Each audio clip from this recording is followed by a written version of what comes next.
Welcome. In this how-to, you will learn how to create this enclosure. We'll begin with a regular 5-sided box. We'll be creating the baffle for an 8-inch woofer. First, we'll cut the mounting disc using a router and a circle jig. You can also use a jigsaw.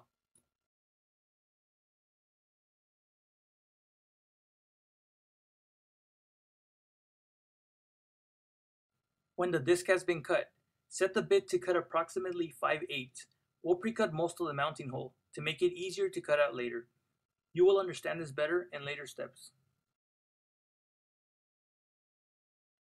We'll also cut another ring to recess mount the woofer. However, this step is optional. If you decide to go with a recess mount, apply enough wood glue around the mounting disc to bond them together. You can also use super glue.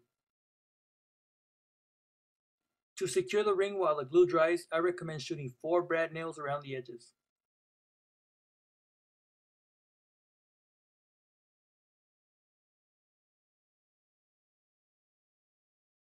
Next, we'll round off the edges with a roundover bit. Turn on the router and begin rounding the edges. Don't worry about the brad nails. The bit will easily cut through them.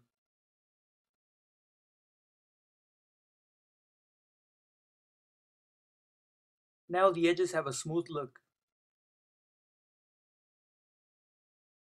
Now we'll create a groove on the edge of the box where we can staple the fleece. We set the bit to remove 3/8 off the edges to give us the necessary space for the staples.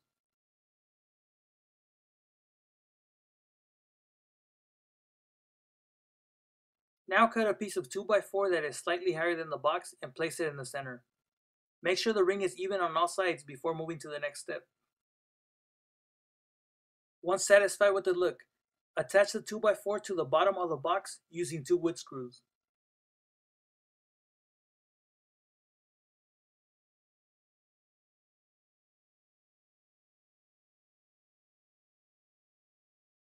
Attach the disc to the 2x4 using a single wood screw.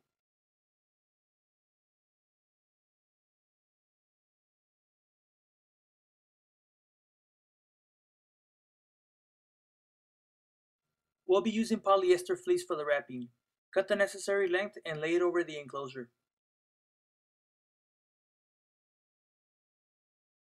Begin by spraying adhesive on one side and pressing the fleece onto it. It should attach easily. Repeat this step for the other sides. To eliminate wrinkles and sags, simply stretch the fleece and press it onto the glue. Repeat this process throughout the box. Keep in mind that stretching the fleece too hard can move the disc out of place. Only stretch enough to remove the sags and wrinkles.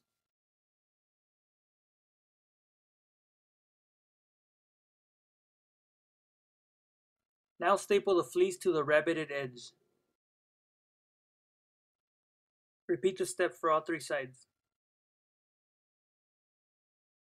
Now take a razor and cut away the excess fleece. Now put on your fume mask and gloves and pour the fiberglass resin.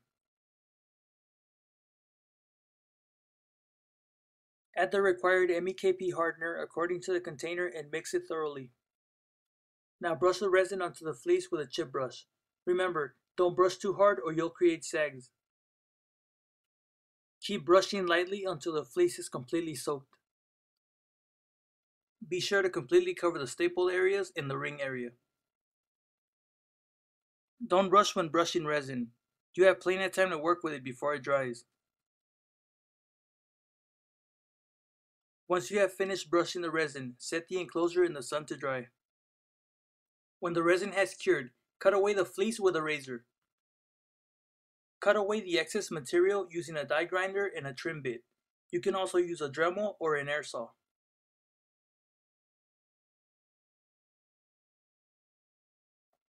Now remove the center screw and turn the box over to remove the 2 screws that were used to hold the 2x4.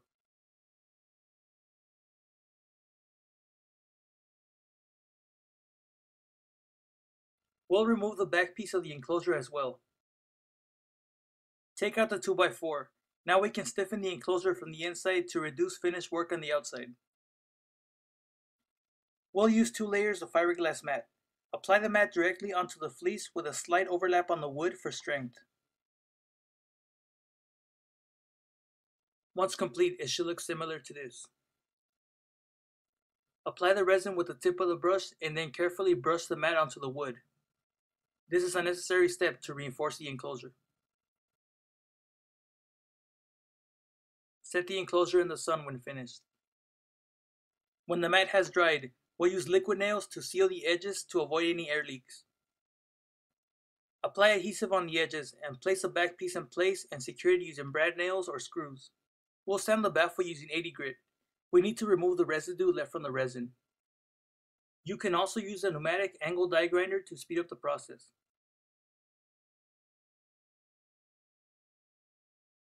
When the sanding is complete, begin mixing the body filler. Keep mixing until it becomes one solid color, then apply it throughout the box. Be sure to completely cover the baffle. Now let it cure for a few minutes. Now take an angle die grinder and begin sanding the body filler. I'm using 80 grit for this step. Hand sanding is also an option, but your fingertips will be stressed in this step. Pneumatic or power tools are the fastest way to bring down high spots. If you decide to sand by hand, make sure to use 60 grit or lower to speed the sanding process. Keep in mind that sanding too much will create low spots.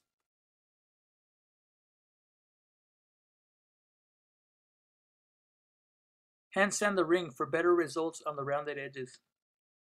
Now it's ready for primer. Now begin spraying the primer. Remember, spray the primer at a close distance to properly fill in the scratches and pinholes. Always use smooth passes when spraying primer. It's completely normal if the primer begins to run. Any runs can be sanded down once the primer has dried. For best results, I always recommend the High Build 2K primer. Let the primer dry for a few hours. We'll sand the primer using 80, 220, and 400 grit for a smooth finish. I'm using a DA sander, but I recommend hand sanding where necessary. The final step before paint is to cut out the mounting hole that was pre-cut in the beginning. Now clean the surface using a tack cloth and paint prep. Now mix and pour the paint. Always use strainers. Begin spraying the paint using smooth passes. Don't spray too slow or the paint will run. Let the paint flash between coats and often inspect the surface for any spots that you might have missed. Always be patient when spraying paint. Remember, you have plenty of time to work with it. Now let the paint cure for several minutes before adding clear coat. Now carefully begin spraying the clear coat. Be sure to use smooth passes to avoid runs as well. Add 3 coats for maximum shine. When you finish, add carpet and speaker terminals to complete the enclosure.